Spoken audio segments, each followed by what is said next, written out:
Hey guys, I've shown you these particular things before, but I'll just show you again really quickly because it'll make it clearer what I'm going to show you next.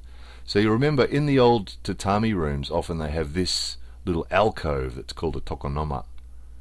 Okay, so just keep that in mind for a moment, the tokonoma that you find in old tatami rooms. And then next to it there, that area has usually got a butsudan in it, which is the big elaborate Buddhist shrine thing. And then up the top there we have the space where the kamidana is. Now kamidana, there's the kamidana. These things are kamidana that go up in that little space up the top. So these are the Shinto kamidana.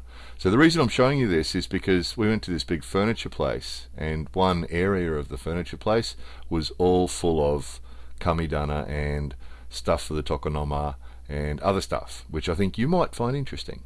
So particularly that first kamidana I thought was a particularly nice one. So they were pretty good. And then some smaller ones. They're fairly standard, sort of standard cheapies, those ones. I think the first one we looked at there was the best. That was quite an elaborate, nice one. And then they've got these. Now these are the scrolls that go in the tokonoma. And as you remember, that's the tokonoma. That's the little alcove thing in the corner of the room. So usually they're fairly simple. Usually the tokonoma usually has like a scroll and maybe a small vase with some flowers or something. They're usually kept a bit simple. Some people put more stuff in there. Recently, occasionally people put colour TVs in there, but the old style was to have just a scroll like this and maybe a vase with some flowers in it or something really simple, really minimalist like that. But I just thought these were particularly good, these scrolls. I mean, you can get scrolls all over the place, of course, but I just like these ones. There's some really good ones in amongst them, and I thought you guys might find them interesting. Particularly the mountain scenes. There's a series in amongst these, including that one, that seem to have been painted by the same person, and they're particularly good. So they're about $500–600 each for these. So they're not the most expensive ones around, of course. There's a lot more expensive ones, but they're pretty good quality ones. They're pretty good.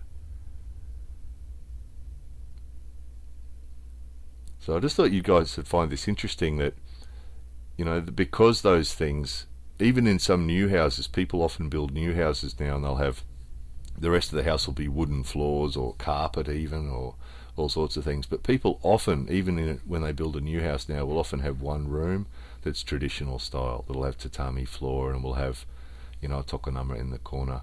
And of course older people have old houses that have tokonoma in them, and of course now and again they have to buy new scrolls. So, you know, their old ones have worn out or got eaten by moths or something, because they're 200 years old or something, so they come in here and buy a new one. So there we go, they're $500–600.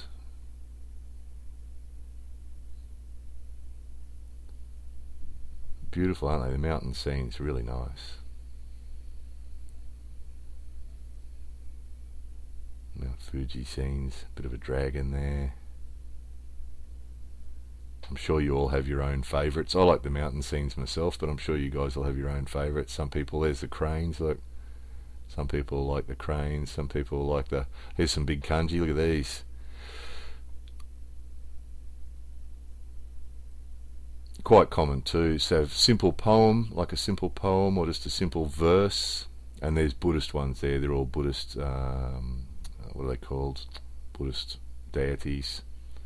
And these carvings too are Buddhist carvings as well, which you'd probably wouldn't put in the butsudan, you'd probably put in the tokonoma as well. So anyway, I hope you found that a little bit interesting. More videos coming soon.